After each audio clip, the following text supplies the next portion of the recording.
So welcome everyone, and thanks for joining our first 15-15 Energy Talks, where we have the pleasure of hearing about Strasbourg energy transition. I'm Sara Giovannini. I am in charge of policy and communication for Energy Cities. And just want to tell you a bit more about this 15-15 Mayors Energy Talk, which is a new project of Energy Cities that where we provide a platform for local elected representatives to share their successes, to share their success stories and inspire other people to do the same in their own cities. The format is quite simple. It's only 30 minutes. The first 15 minutes, we have a presentation. And the second part of the meeting, there is a Q&A where the presenter can interact with the audience. Today, we were supposed to have Markov Sess, which is an elected member of Strasbourg. He's the deputy mayor of the ecological transition and also councillor of the Eurometropole. In charge of the energy topic, but unfortunately, he has just informed us that he cannot make it. At his place, I have the pleasure of having Gérard Poligil, which is in charge of energy for the Strasbourg municipality. So, Gérard, thank you so much for being with us. Thank you for having me. I also wanted to inform everyone that the presentation will be in French, but that there is interpretation. So in Zoom offer you the option of selecting the language, and based on which language you will select, we will have our precious interpreter, Nathalie Fauchadour, that will be in charge of translating from French into English. So I think without further ado, I give you the floor, Gérard. Okay. I will stop sharing my screen.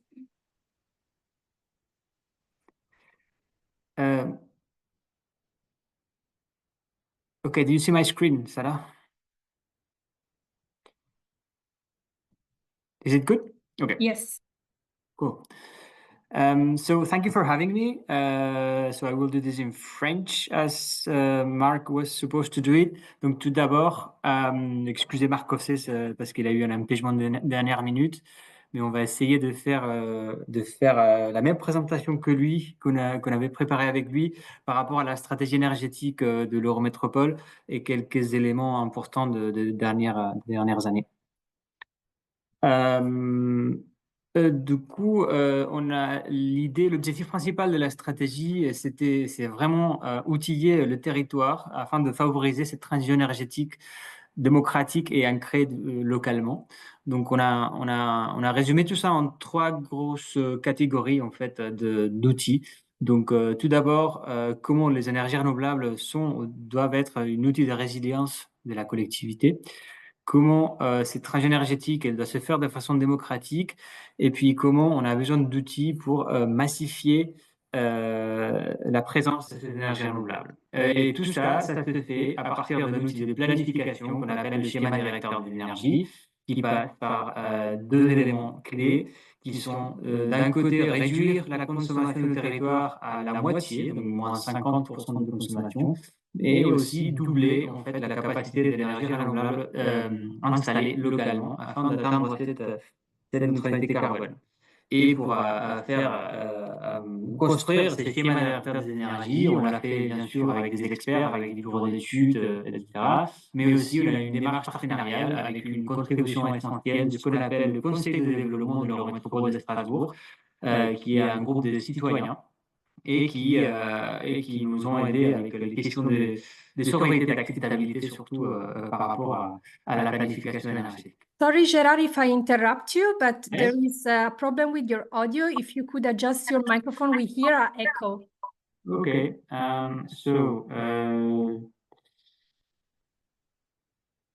Is it better now? Yes, perfect. Perfect. Okay. Thank you. Microphone. Okay.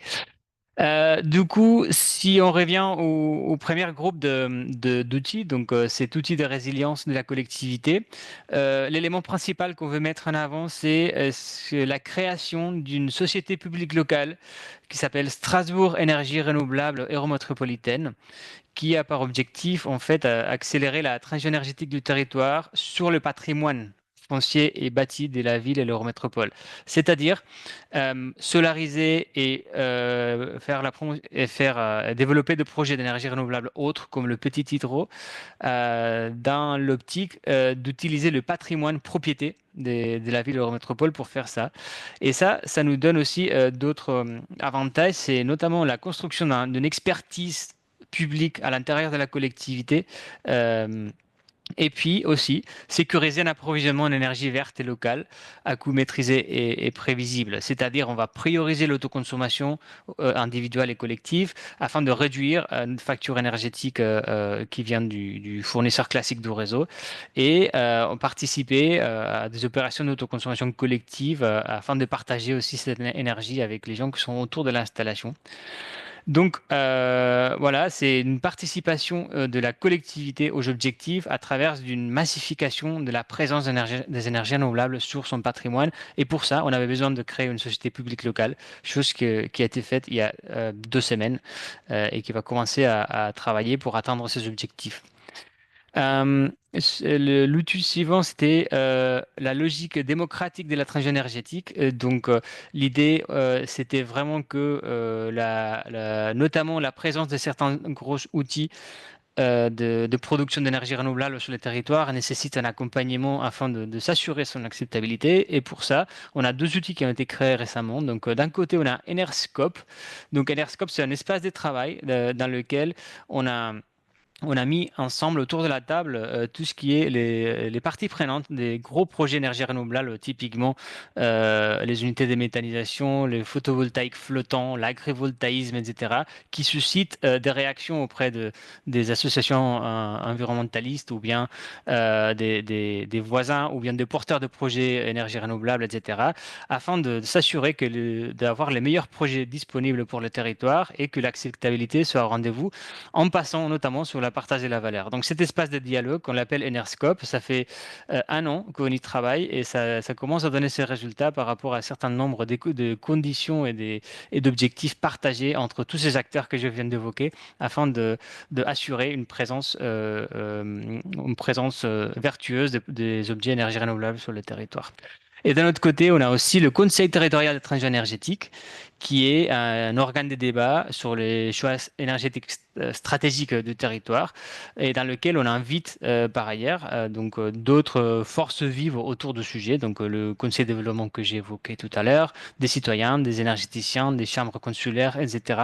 Donc c'est une vision plus globale sur la stratégie du territoire comparée à celle de Enerscope, qui cherche en fait à s'assurer d'une acceptabilité des objets des grosses centrales d'énergie renouvelable du territoire. En termes d'outils aussi de transition démocratique, on a aussi beaucoup travaillé sur l'émergence et la consolidation d'un groupement citoyen, donc d'une coopérative citoyenne qui se sont appelés Brasseurs d'énergie. Les dernières 5 ans, ils ont émergé, ils ont réussi à porter déjà 2 projets photovoltaïques installés sur le patrimoine de la collectivité et payés 100% par les actionnaires de cette coopérative qui a été créée. Donc, les Brasseurs d'énergie, ils ont comme objectif voilà, faire des investissements en énergie renouvelable et par la suite, et dans le cadre d'un projet Interreg dans lequel on participe avec Energy Cities d'ailleurs, on souhaite que cette énergie produite localement par une coopérative citoyenne soit utilisée dans un cycle court, donc en autoconsommation collective par les voisins, les citoyens voisins des installations. Donc en fait, on aurait bouclé la boucle parce qu'on aurait des centrales qui sont payées par les citoyens avec de l'énergie qui est utilisée par les citoyens aussi. Et ça donne cette couche, cette appropriation de la transition énergétique par le territoire. Un autre exercice de démocratie énergétique qu'on a utilisé, c'était le co-développement des gros projets photovoltaïques. Donc là, typiquement, on a un projet de 6 hectares, 5-6 mégas photovoltaïques au sol, dans lequel on est en train de co-développer avec une société d'économie mixte à capital public. Et cette co-développement, une fois le projet va être dérisqué, on va ouvrir le capital de ces projets à d'autres acteurs du territoire, donc typiquement à la commune d'accueil qui va acheter une partie du projet, à la région Grand Est qui va acheter une partie du projet, au brasseur d'énergie que j'évoquais tout à l'heure qui va acheter aussi une partie du projet. Et l'idée, c'est que le pilotage, la construction, la gouvernance du projet soit partagée par le territoire. Et comme ça, le revenu de l'installation, la valeur créée par l'installation, elle est partagée par le territoire à travers de ces représentants, donc typiquement des collectivités et des groupements citoyens. Et puis on arrive finalement aux outils de massification des énergies renouvelables. Donc, d'autres façons de aider les gens, le territoire à aller plus loin sur les énergies renouvelables. On vous a mis en valeur deux objets, deux projets. Donc, le tout premier, c'est ce qu'on appelle un guichet unique pour faciliter l'émergence de boucles d'autoconsommation collective. Donc, ce qu'on appelle la PMO territoriale, la personne morale organisatrice territoriale. Bon, bref, je vous passe les détails, mais pour faire des autoconsommations collectives, donc pour partager l'énergie d'une centrale photovoltaïque, on a besoin de s'organiser autour de la centrale. Cette organisation, elle est très complexe juridiquement et on avait détecté ça en tant que frein pour avoir plus de boucles de partage. Et du coup, la collectivité a décidé d'accompagner avec la création de cette PMO l'existence de ces boucles d'autoconsommation locale. Et tout ça va se passer grâce aussi à l'Agence du climat de la collectivité qui va héberger ces guichets uniques de l'autoconsommation collective sur le territoire. Et le deuxième outil de massification qu'on voulait mettre en avant aussi, c'est comment la collectivité a utilisé le levier réglementaire afin de massifier les énergies renouvelables. Donc, typiquement, on s'est servi du plan local d'urbanisme de la collectivité pour ajouter des obligations liées à l'approvisionnement énergétique renouvelable. C'est-à-dire, sur l'Eurométropole de Strasbourg, à chaque fois qu'on fait une nouvelle construction, on est obligé d'installer 7 watts crête par mètre carré construit. Donc c'est le seul PLU de France qui a cette obligation. Et ça, vous pouvez le voir ici dans le petit graphique, les 2 premières années, ça déclenchait déjà 4 mégas installés rien que grâce au levier réglementaire. Donc c'était pour nous toute une réussite. Ce même plan local d'urbanisme a aussi des autres obligations, comme par exemple que toute installation, nouvelle construction a besoin d'apporter au moins 20% de chaleur renouvelable. Ou bien il y a une obligation de se raccorder à un réseau de chaleur si celui passe à proximité. Donc tout ça, c'est des règles qui ont été introduites en 2021. Certaines règles ont été rattrapées par le cadre national en France, typiquement le raccordement au réseau de chaleur, mais c'était une innovation d'utiliser ce levier réglementaire de l'urbanisme pour massifier les énergies renouvelables. Sinon, l'autre outil de massification de renouvelables, mais notamment la partie chaleur, c'est la stratégie de développement de réseaux de chaleur pour 2030 et 2050 de la collectivité. Strasbourg a typiquement déjà eu 3 réseaux de chaleur très importants qui sont en train d'opérer leur transition énergétique dans le cadre de leurs nouveaux contrats concessifs. Mais aussi, on va développer d'autres réseaux de chaleur au nord et au sud de l'agglomération afin de mailler le 100% du territoire. Qui vont cohabiter en fait avec des autres réseaux de chaleur qui existent déjà et qui sont privés et pas publics, mais qui font strictement le même travail. Et puis aussi la possibilité de faire des réseaux de chaleur sur des petites communes qui font partie de l'agglomération, mais qui jusqu'à présent on considérait qu'ils ne présentaient pas la densité énergétique pour accueillir un réseau de chaleur. Sauf que maintenant on commence à réfléchir quel est le meilleur portage des projets afin que ces problèmes de la densité soient plus un problème et que des petites communes arrivent à avoir des réseaux de chaleur afin de sortir complètement du gaz ou de fioul. Voilà, donc à terme, effectivement, on aura 800-900 gigawattheures de chaleur qui vont circuler dans le réseau de chaleur Strasbourg, ce qui est une grosse quantité de la demande, une grosse partie de la demande thermique du territoire.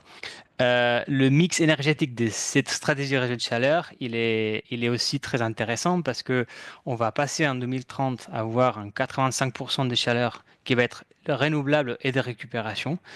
Et puis en 2050, l'idée que ça soit le 100% en chaleur renouvelable. Par rapport à ces sources de chaleur, il est important aussi de signaler qu'on a beaucoup travaillé sur la récupération de chaleur industrielle, notamment des industriels qu'il y a autour de Port de Strasbourg. Et aussi, on a un projet assez emblématique dans lequel on va récupérer la chaleur fatale d'une usine qui est en Allemagne, de l'autre côté du Rhin, et on va importer à travers un tuyau qui va traverser le Rhin la chaleur fatale de cette industrie vers le réseau de chaleur de Strasbourg en France. Donc, vous pouvez voir comment le mix énergétique des réseaux de chaleur, il va être assez varié à l'horizon 2030 à 2050, chose que nous donne aussi une certaine résilience par rapport au futur. Voilà un peu tout ce qu'on avait préparé pour cette intervention pour Markov CS. Et du coup, n'hésitez pas à poser des questions. On est là à votre écoute. Merci beaucoup. Thanks so much, Gerard, also for stepping in. It's now time also for keeping the time. Perfect, 15 minutes. It's now time for questions. So participant can post the question in the chat. Or there is also a box Q&A. You can choose what you prefer. While I wait, I can already maybe ask one question while we let so to warm up the participants. My question would be, I mean, what you did overall, it's impressive because you acted on different fronts, from the legislation to the let's say offering support to citizens, offering space for participation, and also really acting as a municipality for renewable energy deployment, so with your own project. What was the main driver for the municipality to develop all this, and not just to develop all this, but also to do it in such a participatory and collaborative way? What do you think?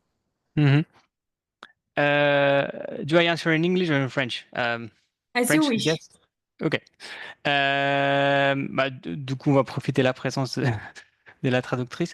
L'idée principale, c'était que la transition énergétique, elle offre une opportunité pour changer un peu, rajouter d'acteurs du secteur énergétique qui n'existaient pas avant, en fait, dans un système plutôt fossile et très vertical. Et c'est là où on s'est dit que la présence des citoyens sous différentes formes, soit représentés par la collectivité, soit parce qu'ils sont auto-organisés en coopérative, soit parce qu'ils font partie de boucles d'autoconsommation, ça rajoute en fait une nouveauté à cette transition et ça permet en fait de répartir un peu plus ce qu'on dit toujours, la partage de la valeur de l'énergie renouvelable sur le territoire.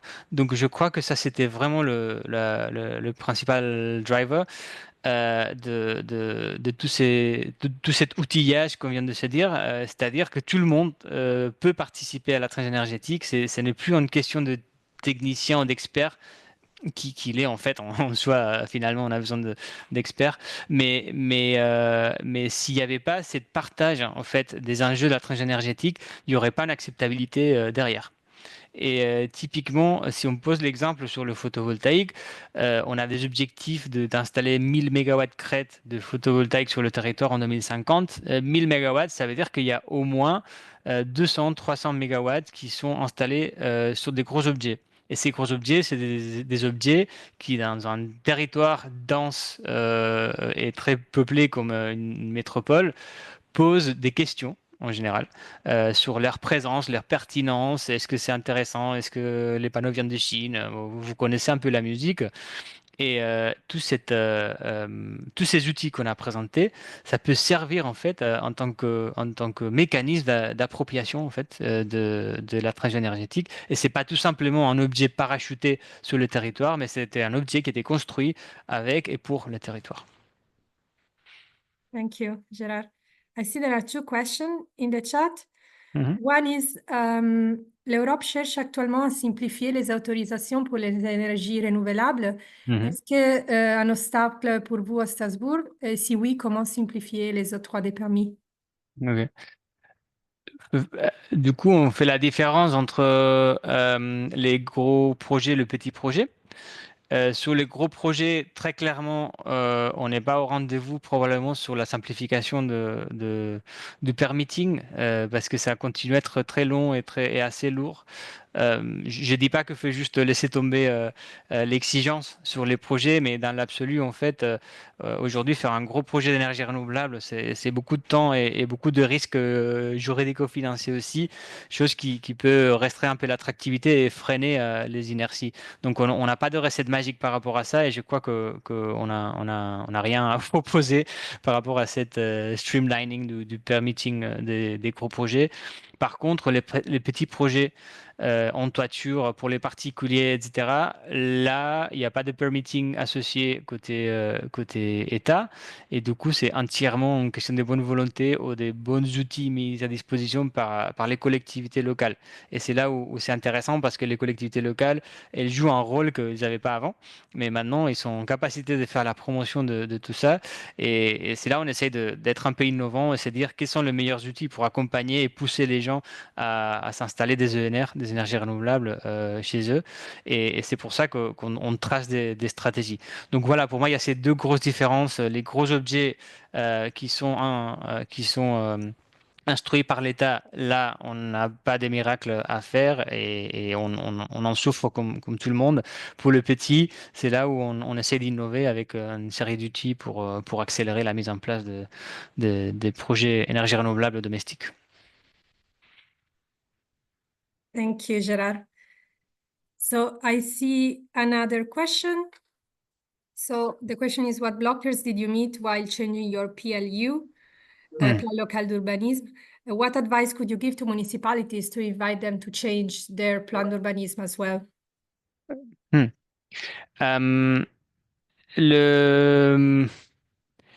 En fait, la chance qu'on a eue par rapport à la modification du plan local d'urbanisme, c'est qu'il y avait déjà un outil en place de co-construction de la règle, si on l'appelle comme ça, pour, euh, pour le reste, en fait, pour le reste du sujet du plan local d'urbanisme qui n'a rien à voir avec l'énergie. Donc, il y avait déjà des groupes de travail. C'est un réseau qu'on appelle le Pacte pour un urbanisme durable. Et ces pactes avaient déjà permis de réunir autour d'une table des promoteurs immobiliers, des urbanistes, etc., des gens qui avaient un avis à donner sur le plan local d'urbanisme. Et dans ces groupes de travail, on a rajouté des groupes de travail liés à l'énergie et on a dit à ces gens-là qui ne sont pas des gens de l'énergie, dire écoutez, qu'est-ce que vous en pensez si on vous rajoute une obligation sur le photovoltaïque? Et qu'est-ce que vous en pensez si on vous rajoute une obligation sur le raccordement au réseau de chaleur? Et on a bien sûr bien réfléchi la proposition de règles avant de la présenter, mais finalement, on a fait quelques groupes de travail, on a eu quelques réticences, mais les réticences, c'était plutôt une question de méconnaissance qu'une question de se dire, par exemple, financièrement, ça va pas marcher. On a démontré que financièrement, en fait, l'obligation photovoltaïque avait un impact très faible sur l'ensemble d'une opération immobilière. Donc, étonnamment, en fait, la règle finalement a passé assez facilement. Une fois, on a pris le temps avant de valider la règle, de la travailler avec les gens dans le cadre de ces groupes de travail du pacte pour un urbanisme durable. Donc le conseil, c'est vraiment s'y mettre, enfin travailler en amont avec les parties prenantes du secteur, même des secteurs qui ne sont pas énergéticiens, enfin des porteurs de projets, des promoteurs, des urbanistes, les collègues à l'urbanisme aussi dans les services des collectivités, et démontrer que finalement c'était pas si l'impact négatif, il n'était pas si fort, et tandis que les avantages, ils étaient vraiment positifs. Thank you, Gerard. Are there other questions?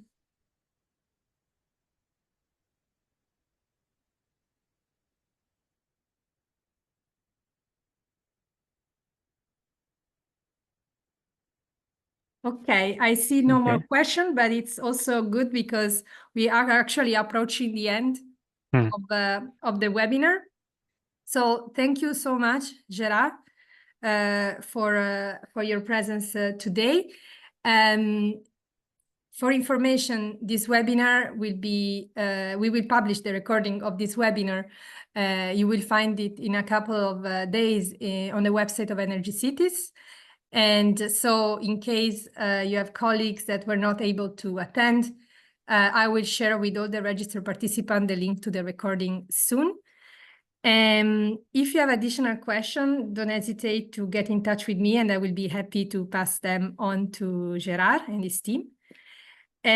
So yeah, I think we can conclude. Thank you very much for having me. Thank you again, Gerard. My pleasure. Goodbye, everyone, and see you at the next 1515 Energy Talks.